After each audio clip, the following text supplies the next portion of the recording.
ज़ीशान मुझे ये बताओ कि ये बात सही है, ड्रामा जो सही पिकअप हुआ ना ये इन दोनों नहीं, की अब ये तुम उसी एज में हो ना, टीन एजेस में ही हो। अब मुझे बताओ कि ये वाकई एक खराब कैरेक्टर इसको कह सकते हैं, या इस एज में इस तरह की फीलिंग्स आ जाती हैं, गलती हो जाती है, बच्चों में ये होता है एक दूसरे के साथ बड़ा अट्रैक्शन, तुमने कैसे एनालाइज किया है, क्योंकि तुम खुद ही इस फेज में अभी हो? ये जो एज है वो ये है कि पेरेंट्स की बहुत नजर होनी चाहिए बच्चों पे, क्योंकि टीनेज एक ऐसी एज है जिसमें आने के या फिर बच्चा बिगड़ गया या फिर सुधर गया, उसके बाद ही उसकी लाइफ कैरी ऑन होती है। तो आपने ऐसे ड्रामा में देखा होगा कि स्पेशली एक सेकंड या थर्ड एपिसोड में सीन था जब वो दोस्त होते हैं ज़ीशान के और वो चाची के बारे में कुछ बकवास बात करते हैं। सो उससे यह पता चलता है कि मास्टर का कितना इम्पैक्ट पड़ा है इस किरदार पे, अपनी दोस्तों का वगैरह। And then about his father as well, like father की एक्टिविटीज भी रिफ्लेक्ट हो रही हैं इस पे, जो उसकी पर्सनैलिटी वो बच्चे पे रिफ्लेक्ट हो रही है।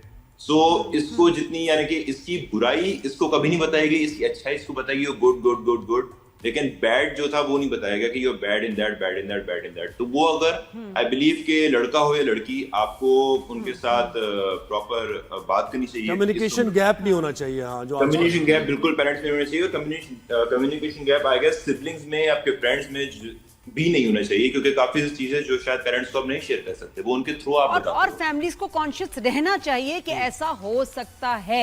तो आप हर वक्त जो है ना थोड़ा घबराए में रखें उनको कि जी बेटा ऐसी कभी बात नहीं होनी चाहिए, कभी ऐसी एक डिस्टेंस होना चाहिए बहरहाल। मतलब बड़े कॉन्शियस नहीं होते ना, वो रिलैक्स होते हैं, अरे भाई की तरह है, बहन की तरह है, लेकिन भाई बहन नहीं। वैसे नजिया मुझे बताएं कि डिस्टेंस होना चाहिए, बड़ों को, कजन्स तो एक दूसरे के साथ मिलकर बैठते हैं, बड़ों को उनको कॉन्शियस रखना चाहिए और एक नजर रखनी चाहिए। 100%। हाँ नजिया, है ना नजिया? नजिया सॉरी फिर से रिपीट किएगा, वो हम ये कह रहे हैं कि आजकल तो जो जनरेशन ये वाली है, ये तो ईटिंग आउट भी होती है, सब चीज हैंग आउट भी करते हैं। तो आप वाकई क्या समझती हैं इस केस के बाद, ये जो आपने किया पोर्ट्रे, कि एक डिस्टेंस बहरहाल होना चाहिए कजन्स के दरमियान भी? यस बिल्कुल, एक डिस्टेंस होना चाहिए, क्योंकि obviously they are not blood, मतलब ब्लड रिलेटेड है, but they are not siblings. तो सिबलिंग्स और कजिन्स में फर्क होता है, ये मेरा पॉइंट ऑफ व्यू है। अच्छा ज़ीशान, तुम्हारा जो समझ अभी जहाँ तुम बिल्कुल खामोश हो, अब अपने साथ जब हरासमेंट हुई है हॉस्टल में लड़कों ने की है, तो सोचता है वो कि देखो मैंने यही अपनी कज़न के साथ किया था, वो बेबस थी और मैं इसको जो है मैं कैसे इसका फ़ायदा लेता था और इसको कैसे टॉर्चर करता था, उसके जहन में क्या चल रहा है? वो खुद को देख रहा है। वो बेसिकली एक हमने सीन किया था जब वो सीढ़ियों से भागता आता है, पीछे लड़के उसको डराने के लिए, और वहां रुकता है और वो ऊपर देखता है तो उसको लड़के थोड़ी देर के लिए वो खुद को देख रहा होता है, जैसे उसने सिद्रा को ऊपर से डराया था जो भी किया था। सो ही इज एग्जैक्टली रियलाइजिंग, वो बेड पे भी होता है, पूरे थॉट में होता है, लाइक व्हाट आई डिड, ये सारा जो उसका कारमा हो रहा है। एंड यस आप देखेंगे आगे कि किस तरीके से यानी कि स्टोरी डेवलप होती है। लेकिन वो कामा को रियलाइज करने की अभी एज नहीं है, अभी और गलतियां करने की है, मैं ये समझता हूं। नहीं, इसको ठीक ठाक पड़ी है भाई। हाँ पड़ी है, लेकिन वो एज अभी ये नहीं है ना, इसकी एज से निकले। अच्छा नजिया, तुम एक बात बताओ मुझे। आई थिंक सो कि तजुर्बा जो होता है वो उम्र से नहीं आता, हालात से आता है। एंड जो हालात इसके ऊपर गुजरे हैं तो इसको काफी चीजें समझ आ गई हैं कि यानी कि जो हुआ, मैंने जो किया वो बहुत गलत है। एंड अब आहिस्ता से you'll see how देखा कैसे आगे की कहानी हम पूछ रहे हैं तुमसे और तुम बता भी तो उसको वही हो गया, नहीं, दिखा रहे हैं। मैं कह रहा हूँ कि आगे आप देखिएगा क्या होगा। हाँ नजिया, तो मुझे एक बात बताओ, और ये मैं इलाही बख्श आपसे भी पूछूंगी कि ये जो लैला है, ये वाकई कामचोर है कि इससे YouTube से भी कभी कोई सही रेसिपी नहीं बनती, इससे कुछ बनता ही नहीं, या वाकई मजबूर है? अब तो उसने वो कहते ना घर में मैली भी रहने लगी है। हाँ जी, नहा धो भी नहीं रही, कपड़े भी नहीं चेंज कर रही, जैसी प्राइवेसी वाले होते ना, प्राइवेसी की, जब अपना घर है जो मर्जी पहन लो ना, उसने सजना सवरना खत्म कर दिया है जी, खाना भी नहीं उससे बन रहा। तो क्या चाची कामचोर है या बेचारी मजबूर है? अब तो थोड़ी कामचोर टाइप लग रही है। नहीं वो कामचोर बिल्कुल भी नहीं है, क्योंकि द थिंग इज दैट उन्होंने कभी शायद सीखा नहीं होगा। बस कर दो, अब जब वो सीख रही है अपने हस्बैंड, नहीं अब नए चाची की बात नहीं हो रही, ड्रामे में चाची की बात हो रही है। अब देखो नए घर में आए हैं, सब कुछ है, फिर भी खाना नहीं बन रहा, जल गया तो दोबारा भी नहीं बनाया, ये तो गलत है ना चाचू। बुराई करो। चाचू तुम्हारा बहुत अच्छा है, ये चाची सही नहीं है। नहीं दोनों बहुत अच्छे हैं यार, इतना पॉलिटिकली करेक्ट ड्रामे में भी तो इससे मतलब तुम बहुत आगे जाओगी। ऑफर्स आ रही है इस ड्रामे के बाद दोनों को? नहीं, उससे से पूछने दो ना वो चाची के बारे में क्या कहते हैं। इलाही बख्श तुम बताओ भाई, मैं लैला का यही क्या कहना मसला है? चाहूंगा कि I think this is the beauty of the script कि हर किरदार के प्रोज एंड कॉन्स दोनों दिखाए गए हैं, क्या इसमें अच्छाई है, क्या इसमें बुराई है।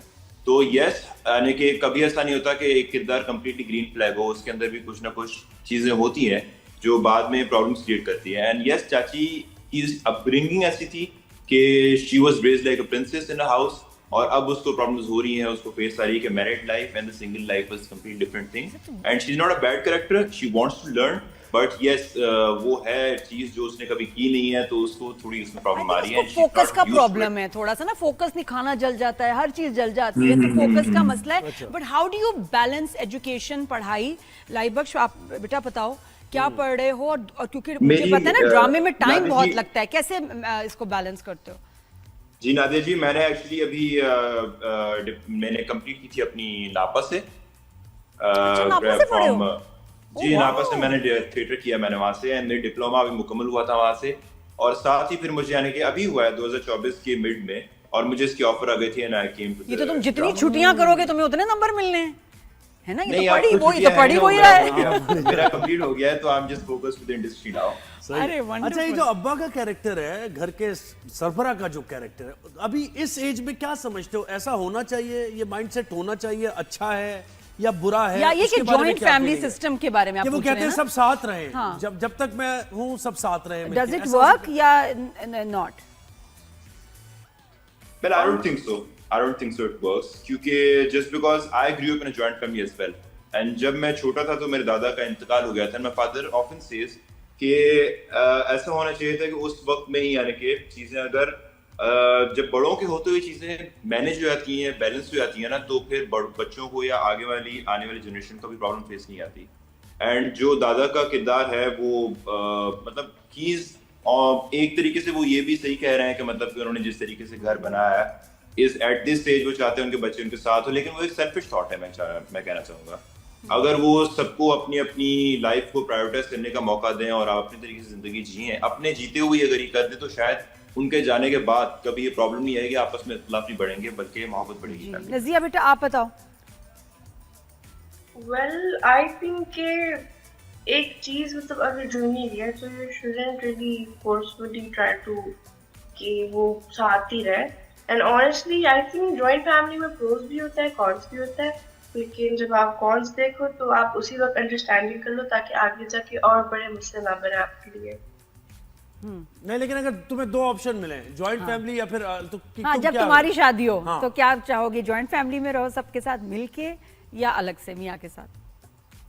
ऑनेस्टली आई फील लाइक अलग से, क्योंकि joint family is amazing, no doubt, उसमें बहुत मजा आता है, सब लोग साथ होता है, बहुत मजा आता है। बट आई फील लाइक कि a married couple needs a privacy, as in like they have to grow and like happy life. I don't know, I think दोनों ही अच्छा है, मुझे तो दोनों ही अच्छे लगते हैं। यार तुम हर बात पे यही कह रही हो, क्या बात है, ये तो किसी चीज में प्यारी बच्ची है ना, बहुत ज्यादा। मुझे तो दोनों अच्छे लगते हैं। तुम ऐसा करो, जर्नलिज्म में आ जाओ या पॉलिटिक्स में आ अच्छा जाओ। मुझे बताओ नज़िया, किसके साथ मजा आया काम करके? इतने तुम्हारे साथ बड़े बड़े एक्टर्स थे, किसके साथ मजा आया, किससे डर लग रहा था, हैं वो बताओ। मुझे सबके किससे साथ दोस्ती मजा है? आया। अपने पेरेंट्स से लेके दादा दादी तक, आई लव एवरीवन, मेरी सबके साथ दोस्ती है। एंड जो मेरी दादी है, she is my sweet heart, and Laila चाची इज अमेजिंग, और कैश चाची भी बहुत अच्छे, सब बहुत अच्छे हैं। अच्छा, तो जो क्योंकि ड्रामे के बीच में ना वेट बहुत करना पड़ता है, बहुत सारे घंटे इंतजार करना है, सीन कब होगा मेरा सीन कब होगा, तो उसमें तुम क्या टाइम कैसे पास करती हो? और कभी कभी इरिटेट भी हो जाते हैं ना कि ओहो इतनी देर होगी, मेरा सीन नहीं आया। नहीं, असल में जब मैं थकी होती थी तो मैं सो जाती थी मम्मा के साथ, और जब मेरे पेपर्स होते थे तो I used to study at set. Sorry क्या? कभी कभार जब मैं बहुत थकी होती थी तो मैं सो जाती थी, और अगर मेरे पेपर्स हुआ करते थे तो आई यूज्ड टू स्टडी। अच्छा, स्टडी। भाई इलाही तुम क्रिकेट देखते हो? ऑब्वियसली ये शाहिन शाह अफरीदी को कप्तान बना दिया वनडे का, क्या ख्याल है तुम्हारे? ये बहुत आई थिंक सो इतना जल्दी नहीं करना चाहिए था, बिकॉज लास्ट दो हमारी सीरीज तो अच्छी गई थी अंडर मोहम्मद रिजवान, यानी south African series, Australian series, काफी टाइम बाद हम जीते थे वहां पे। तो शुड हैव गिवन टाइम। अगर आप एक यानी कि चैंपियंस ट्रॉफी की बिना पे कप्तान चेंज करेंगे तो obviously it's not gonna work. अब आने वाले साल में आप देखेंगे फिर से कप्तान चेंज होते रहेंगे। सो इट्स बेटा फोन नंबर भेज देना इनको, मतलब ये भी चाचू की तरह है तुम्हारे, नंबर भेज देना, क्रिकेट की बाकी बातें ना बाद में। नहीं ना, मैं और नजिया बोर हो रहे हैं, सॉरी ब्रेक ले रहे हैं। बहुत शुक्रिया। थैंक यू सो मच बच्चों, आप लोगों को ऑल द बेस्ट।